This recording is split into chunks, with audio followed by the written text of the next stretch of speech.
What's up? Que lo que et salut, world language teachers. Welcome to the Practical Proficiency Podcast, where we make the transition to proficiency-oriented instruction in your world language class in a way that works for you, your unique context and teaching style, and doesn't sacrifice your well-being along the way. I'm your host, Devin Gunning, the teacher, author, conference host, curriculum creator, and consultant behind La Libre Language Learning. This podcast is for the creative world language teacher like you, who's ready to ditch the overwhelming pressure of switching to acquisition-driven instruction and CI overnight. You're ready to discover how using more target language in class can actually bring you and your students more joy instead of adding to your plate. With practical, authentic, and down-to-earth strategies that don't require reinventing the wheel or more training, we'll work together towards the magic of a community-based, target language-rich classroom rooted in the power of community and comprehensible input. Let's go! Welcome back to the Practical Proficiency Podcast. I'm so excited to hang out with you today because we're starting to answer some of your really great listener questions. So this is a series where folks have been submitting questions who are listening to the podcast and looking for some help on proficiency-oriented instruction, just like you.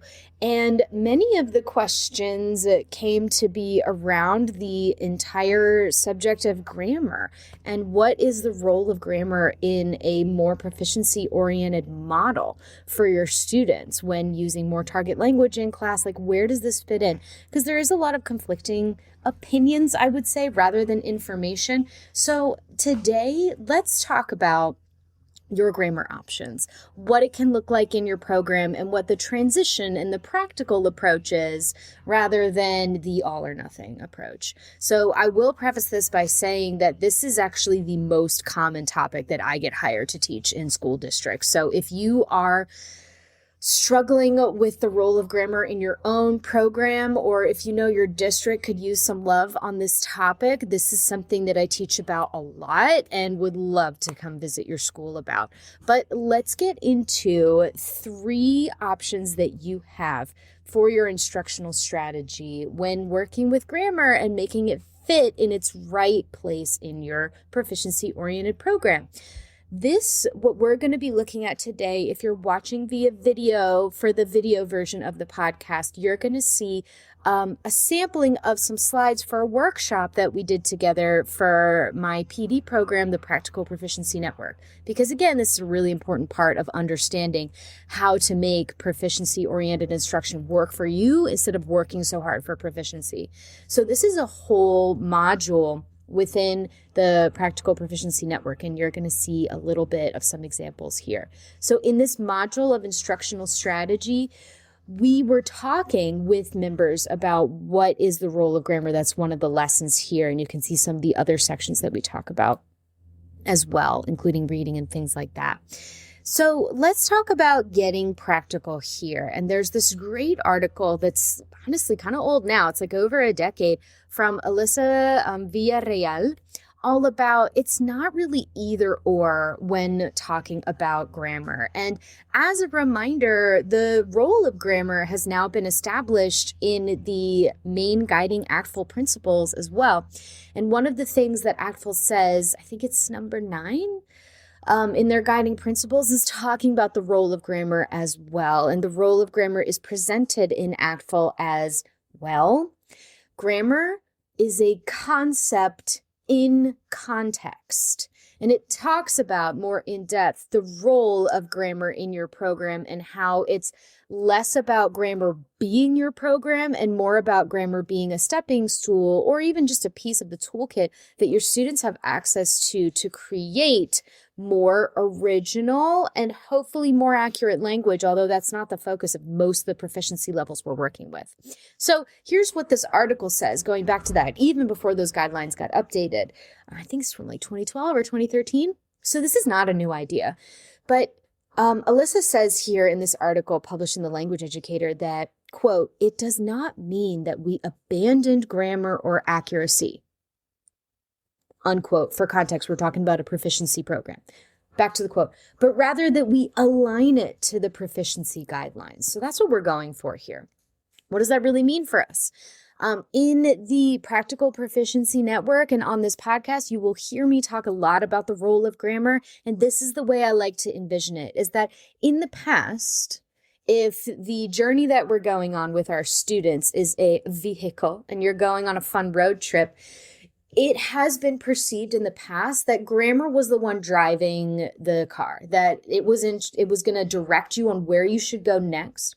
And as clarification, we should talk about the fact that what I mean by grammar in this sense is the layperson traditional view of grammar, which is the rules of language and how it's constructed and how it works and interacts with each other, mostly based on form. But the SLA version of grammar is actually different. In SLA, in second language acquisition, grammar refers to all of the elements of form, feature, and function of a language. So it's far more complex than we could boil down into what's in a textbook.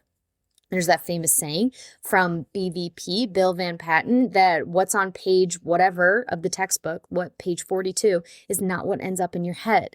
So we need to reprioritize grammar and make sure that grammar is in its proper place in your program. So grammar's not actually the one who's driving this car. You're the one driving. You decide where things are going in your program. And the things that are your roadmap are things like what level are your students? What kind of input do they need in order to progress? And what are your proficiency goals for that particular unit? So grammar is got the snacks. It's not the one driving. Grammar will support your goals, but it's not the goal. Understanding more about grammar does not lead. We have found in research, in over 50 years of research, that grammar does not lead to being able to use it in context in communicative situations. To further expand on that, we're really saying the idea here that in the world of language instruction, language acquisition, all of that, that understanding and studying more about different form and features and linguistic structures does not actually help us access them when it's time to talk or read or write. It helps us make those things more accurate, but it doesn't actually put those things in our heads. So we need to make sure that we're using grammar in its proper place. Now, many of you already know that. Some of you, it might be a new idea to you. So let's talk about the practical side of this, which is, well, what do you do then? How does this work? Because obviously, this is still an important part of many programs, or so many people wouldn't be trying to get away from it, away from grammar being in the driver's seat. So I have for you some ideas that help to put this whole thing into a transition mode instead of an all or nothing piece, because that's really not going to help you. It's going to create a lot of stress for you and your students. Here we go. No matter what level your students are, they will benefit from these 3 strategies I'm going to show you today, which is number 1, pop-up grammar. Number 2, inductive grammar. Number 3, a 3-week boot camp, which is a really great transition method, especially if you're working in a department where not everybody is on the same page about whether grammar is driving or whether grammar has the snacks. So if you're in a program like that this particular one will really help you a lot. And I'm going to also give you a bonus one here, call it like number 4, which is that for many proficiency-oriented teachers, what this really looks like is that the most crucial grammar structures, that instead of trying to deconstruct them, we just show students what they are in living, breathing language and make sure that they know that these are the most important functional chunks that you need to be able to communicate with other people. So that's going to be more of a mindset shift overall rather than a specific tactic. So let's talk about our first one. Number 1, pop-up grammar. Who doesn't love a good pop-up? Now, for pop-up grammar, this is a common method used inside of the proficiency community, especially in the CI community, because they're the ones who popularize this. But the idea of pop-up grammar is this. It's when you're using a specific construction in class and it's happening a lot. Let's say, we'll go with something easy like the past tense. So let's say you're using the past tense a lot to tell your students a fun story about something that happened to you last weekend. And you're using a lot of those context-heavy words like yesterday or last night, and things like that. But your students they're following your story when you say things like, I went to the store, but I forgot my grocery list. So you're saying, I went, I forgot, I went back to my house, those things. I went, I forgot, and I returned back to my house. Those three verbs are going to have some sort of simple past tense construction. If you're in romance language, it's going to be, like the preterite. So with that in mind, if your students are saying, wow, that really looks like, I remember that word go, but it looks really different. In Spanish, it looks really different. In French, it looks exactly the same, but it's got a bunch of funky words in front of it. So if you're saying something like je suis allé in French, your students might be like, hey, I understand where you're going. I see that you said like I go somewhere, and yesterday must mean like I went, but like, why does it have that weird accent? Why is it looking different? So if your students are starting to ask about it, then they're probably ready for you to explain just a quick thing about like, oh, well, when you use the past tense in French, if you're talking about like simple, immediate, one-time actions, what you're going to do is usually you're going to use a past participle with the verb, être in front of it, or the verb avoir in front of it. And they'll be like, oh, okay. And then you can just move on. Or if you want to go into like a knockdown, drag out thing about it, you could keep it like 10 minutes or less. And what it looks like is in the moment, in context, you are quickly explaining relevant features. You're not really doing any practice with it, and you don't have any assessment attached to it. You are literally explaining how this past tense structure works in French because your students asked about it, or because it is the way that you're presenting this grammar structure, which is how I used to do it.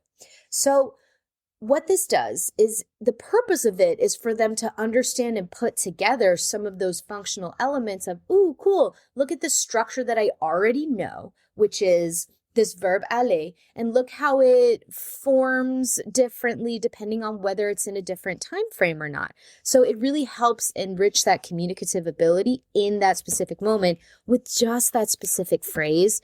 With pop-up grammar, something to keep in mind is that this doesn't mean that you're going to expand to like the full breadth of what past tense looks like, which, by the way, bonus tip, I would say is the number one problem that we have in programs is when the textbook that you're following or the program or the curriculum that you're following says, hey, we're doing past tense now, often teachers think, well, they have to know everything about the past tense. And that's not true, because in a communicative context, when people are picking up an L2, they don't learn the entire structure all at once. They pick up little pieces of the structure at a time. And usually they actually pick up the irregulars first, because in language, those are the high frequency terms that are more common. So you can apply this exact same concept when you are doing a past tense unit. Like, it's very common in Spanish too to spend a lot of time on the preterite, and then what's the word I'm looking for? We use regular preterite for a while, and then we go into irregular mode, and then our students are just drowning in all these flashcards of like, oh my God, there's so many irregular forms of this. But dial it back a little bit and think of it this way instead of, well, I could show them with pop-up grammar some of the really common irregulars that they need to know, like yo fui, which, you have to have that to talk about anything in the past tense, right? But it doesn't mean that you need to also teach the other 1,600,000, thank you, Spanish, irregular preterite forms at the time. Why don't you just focus on like the sweet 16, or even smaller, the super sevens of what those high frequency past tense forms are? Because you know as well as I do that like teaching all of the irregulars at once, woo, it's too much for you, it's too much for them. Like, please raise your hand and let me know if you've ever had like, oh wow, amazing success. All my students felt great about doing this very lengthy and in-depth unit about every single irregular preterite form. Have you? I don't know a single teacher who's had success with that. So we should try a different approach. And just as another example is that something that I used to do with students when we were talking about these verbs like gustar, often in Spanish class, especially in Spanish too, we use this verb quedar a lot to make this comparison because it's an important grammar structure that's different from the L1 that most students have, which is English. So I would use te queda versus te quedan, that whole concept of like, it fits me well, or in this case, it fits you well, or like they fit me well when you're talking about like a pair of pants or something. We would do this just by looking at a catalog of clothing, and then we would talk about and use the individual items of like for pants, you always use quedan. And for this item, like, a scarf or something, or a hat, that fits you well, and it's going to be singular. So it's the whole idea of like, let's keep it in context and don't worry about assessment until you really feel like students have a grasp on maybe more breadth of the subject. But assessment isn't the purpose here. It's actually to help them navigate the communicative situation they're in. The other really great method that I love to use is inductive grammar. There's been a good amount of research actually done on this, and it really helps students to cement this into their brains and into the more long-term memory side of their brains, and it helps them make sense of things. Inductive grammar overall is just the simple idea that instead of presenting the rule to students, whatever that commonality, that pattern, or that rule might be with a specific form or feature of your target language, is that you ask students to figure out the patterns themselves. So it's a lot more interactive, it's a lot more comprehension based, and it's a lot more like you guys figuring it out together. And so it stays in their memories a lot longer, and it helps them make sense of things. Here's how it works. Present a very simple text, really, really simple text with whatever your targeted structure is. So you could say something like, in Spanish, you could do like, voy al cine de nuevo, or fui al cine ayer. And you're going to ask for students to figure out what is the meaning. That's step 3 here. Step 4 is you're going to hypothesize as a class while guiding the students by giving them gentle hints about like, ooh, you're onto something, or like, I see where your thinking is at, but it's going to be a little bit different. Keep trying. So see if you can hypothesize as a class what the feature means and what the pattern might be. So if you're looking at something like, I went to the movies yesterday, you're going to really highlight the word yesterday, talk about fui, and see like if they can figure out what do you think this might mean based on the context. So as that's happening, this is step 5. The teacher is facilitating discussion. Students will come up with the correct rule or formation on their own. And how this works too, and you can see this in a lot of modern teacher manuals, if you're currently in a college class, or if you've taken a college class and you're like me and you kept most of your textbooks, then you can look back and see that inductive grammar is a very common, well-researched way to, in a proficiency-oriented manner, include grammar in your program in a way that helps students by hopefully producing that feature later on, because they understand it in a much deeper way than just the surface level memorization of, oh, here are the endings, oh, here's the irregular form. Now, the next thing that you're going to do after this is, once students have the correct rule, once they've got the pattern down and they've come to the correct conclusion, then you're going to give them some ample practice and even more input to really solidify that structure in their heads. This works really well with, let's go back to the French example, when you have something that is easy to figure out on its own. Like if it's got some familiar elements that they've already seen before, like the verb aller in the past tense in French looks really similar to the infinitive that they've seen all year in French 1. So if you're in French 2 and you're working with aller, like this is a really nice inductive grammar. So in summary, this option number 2, inductive grammar, is just asking students to figure out the pattern on their own and gently guiding the discussion so that they get to the right conclusion. It really helps them to memorize it.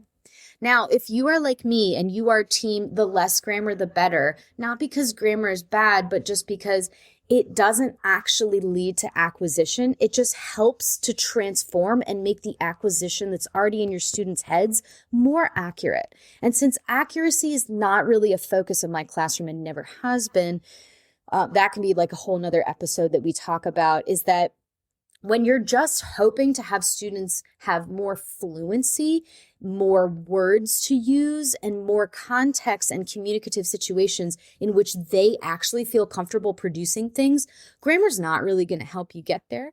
So I eliminated it from my program as much as possible because the time you have with students is very little and very precious. So it just wasn't high on the priority list for me.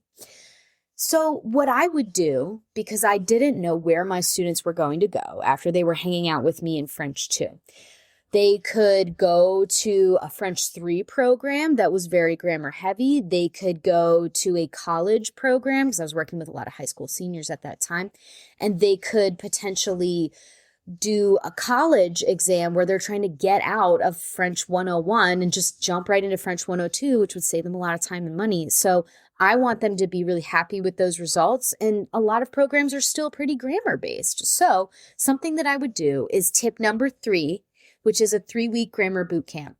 When I get this question from Practical Proficiency members of like, oh my God, I have other people in my department who teach a lot of grammar and I don't want my students to drown in that class because their abilities to communicate won't shine as well just because they might not know the rule, even though they can use it, which we all know is better. But with this idea, we want your students to be successful in every environment that they're in without it taking up too much of that quality, juicy input time in your class. So I would suggest this simple thing, which is a 3-week grammar boot camp. It's exactly what it sounds like. You know, all of those simple practice and presentation models and like simple, boring ass worksheets that you're used to and that you have maybe in abundance somewhere in an old filing cabinet or an old Google Drive. Well, this is a great time to do that, especially if you've got something like national exams coming up that you don't really have control over what's in the actual test or not. Maybe there's a state exam that's going to be testing on a specific grammar feature, or maybe you know that the next teacher that they go into for Chinese 3 is really going to hit them hard with some grammar rules and you want them to feel successful. So all this means is it's as simple as it sounds. Pick a section of the year and go over all the things you avoided with grammar during the year and let students go wild with that very comfortable form of class that they know well, which is teacher gives information, students absorb information, memorize, and then can write that information down later on a test. Like that's easy. You guys can do that all day long as you have some fun ways and some fun games to do that. It's not nearly as difficult as creating communicative situations, right? So that could be an easy planning period for you. You just got to watch out because it's really boring. It's really, really, really, really, really boring. So you're going to need a lot of games and a lot of fun prizes and things to make this work. But it also can make students feel very secure and very happy because you can give them things like, hey, here's a 2-week packet of study guides and info and verb charts and like easy stuff for students to memorize that doesn't require a lot of cognitive thought, which, by the way, is probably why grammar is monopolizing a lot of the time that we do in class. Is that when you have a difficult class or when you don't have any materials, like this is something that students are really good at and can experience a lot of success in, even though those skills don't transfer over into any type of communicative situation unless they're already at intermediate low in the amount of language that they have in their heads. And so you're just helping to polish and shape up the language that's already there.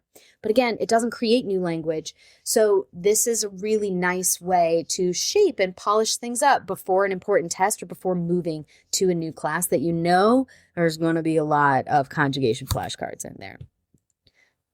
Now, overall, here is one thing that I think helps a lot of teachers who are in a pretty grammar-heavy program transition over into this new world of proficiency without feeling like you have to completely change everything that you already have. Because we just spent a lot of time talking about like, well, grammar is fine, but it's not the best use of your time in class if it's really taking over and, like more than like 20% of your instructional time. So here is something to help you understand that there is another really simple way that you already have access to. It doesn't require any new training, any new materials, or any of that junk. And it's this. Pretend that all of the grammar structures that you're teaching are just vocabulary, and keep them in functional chunks. Functional chunks is the new favorite phrase of ACTFL, since about I don't know when it started, but I know that around 2016, 2017, it really started to get a lot of steam in the proficiency world, thinking about let's keep language in context together. So instead of presenting the conditional in a first year class, remember all those restaurant units that we have in textbooks that are talking about I would like when it's time for you to order. And so you teach some things in Spanish, you teach me gustaría un vaso de agua when they're ordering, I would like a glass of water. Or in French, you're teaching je voudrais une limonade or something like that. So je voudrais is the conditional form of vouloir, and it's all about I would like rather than I want. And when you put it in that context, it's a natural piece of your vocab list. And students might be, if they notice, oh, wow, so it's I would like, is it related to I want? Most students won't make that connection. But remember how we always used to teach this? Before proficiency was cool and a lot of people were talking about it, conditional was always part of restaurant units in level 1, always, whenever we were talking about food. And we never bothered in level 1 to expand the entire concept of conditional and say, hey, here are all these other forms of conditional and other ways that you can make polite requests. We just taught the one functional chunk in that one phrase when students needed to access it, to talk about what they needed and to get a communicative thing done, which is to order in a restaurant politely. So we can do that with literally any other structure that you can imagine. The best example is conditional here when you're talking about level 1, but you can really treat any grammar or any language feature as just a natural part of your vocab list. And errors, quote unquote errors, they can just be spelling mistakes for now. This works really well until level 3 or 4 when your students are starting to reach into intermediate low and they actually crave a little bit more grammar instruction because they have language in their heads and they want to be able to use it more accurately. But in the first 2 to 3 years of language, most of your students they're not really going to care that much about how the language works. They don't even have enough language to realize that there's a structure. Or to have enough brain space to pay attention to the structure because they feel like they're, clinging for anything to float on in a sea of language for a long time. So you can just give them little chunks of already constructed pieces of language and let them use that whenever it makes sense for them in a simple context, oh, you want to be polite in a restaurant? You're going to use this phrase. It's conditional, but you don't need to worry about that right now. Just say je voudrais instead of je veux. And you can do that for the entire year any way that you want to. It works in so many different situations.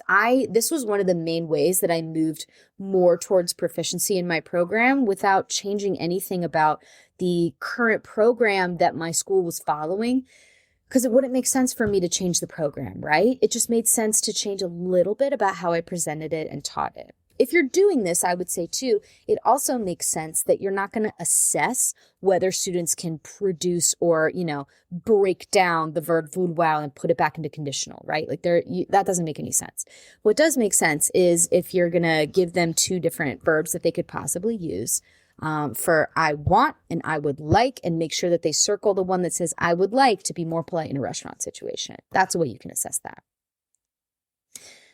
We're at a wrap here, y'all. Those are the 3 plus 1 important mindset shift for all of your grammatical constructions. I hope these are really helpful to you for things that you can do to make your program more proficiency friendly without having to actually make a lot of tweaks if you're working in an already pretty grammar heavy syllabus. But remember, at the end of the day, there really are no purists. So do what works for your curriculum, do what works for your students, and make sure that grammar has its rightful place slowly over time without making a ton of changes that are really going to stress you out. Because you and I both know that the most important thing for proficiency to happen is for you to be ready to interact with students in communicative situations and provide input for them, which is a pretty energy draining activity. It's really rewarding, but it's the most important use of your class time. So you need to save and prioritize all of that energy for that activity. Also, I'd like to address a very common misconception about this, which is that we don't abandon accuracy. We're just abandoning the false notion that grammar will lead to acquisition. So studying a grammar structure doesn't help cement that structure more in your students' heads or allow them to access it in communicative situations. So I would say too that one of the things that we need to keep in mind is that accuracy is still an important part of your overall 5-level program, whether you're starting in elementary, middle, or high school, that students don't actually do well with accuracy if you are completely in a comprehensible input focused program, which means that your students are just doing input, input, input all day long and responding back to you spontaneously when they have the ability and it comes to them, but without a lot of pressure for output. So in those situations, what we found is in like multi-year programs that those students actually really struggle with accuracy. There was a lot of studies done in a Canadian program that was driven by input alone. And accuracy is an important part of our program we need to address, but at the right time. So we're looking more at when students have language in their heads around the end of level 2, around level or year 3, when you know that they're starting to reach and create their own. I would say like there's a whole series on this if you'd like to dive deeper into levels. If I'm saying intermediate low and you're like, what does that mean? There's a whole series on this, but I'll leave those podcast episodes for you to check out in the show notes and in the link below here. But just know that your students need to have a certain amount of language in their heads before they can start sharpening it, making it accurate and all of that. But that phase is still important. We just need to move it a little bit back, we're not doing a lot of accuracy in level 1, barely, if at all. In level 2, we're starting to talk about accuracy with really familiar forms. And then in level 3, we can roll out a little bit more accuracy focus with some pop-up grammar, or method number 2, inductive grammar, or method number 3, doing a 2 to 3 week grammar boot camp. So thank you so much for being here. I hope that this helps you with your role of grammar in your program and having some practical ways that you can move forward with grammar in a way that makes you feel like your students are getting what they need, but they're also not spending too much time on things that won't lead them to acquisition. So let me know, what are some things that you want to know about grammar? You can submit questions to the podcast anytime now. I'm really excited to answer more questions like this. You can check the show notes below or the YouTube description below for a link to where you can submit questions. I would love to answer anything about proficiency, grammar, CI, all that stuff. Anything to do with a healthy, safe, and communicative classroom environment where language is the focus. Put it in the questions, and I'd love to answer that question over the air. But in the meantime, thanks so much for spending some of your valuable time with me, and I can't wait to see you in the next episode where we're going to talk a little bit more in depth about the role of grammar in your program. All right, ciao, bye for now.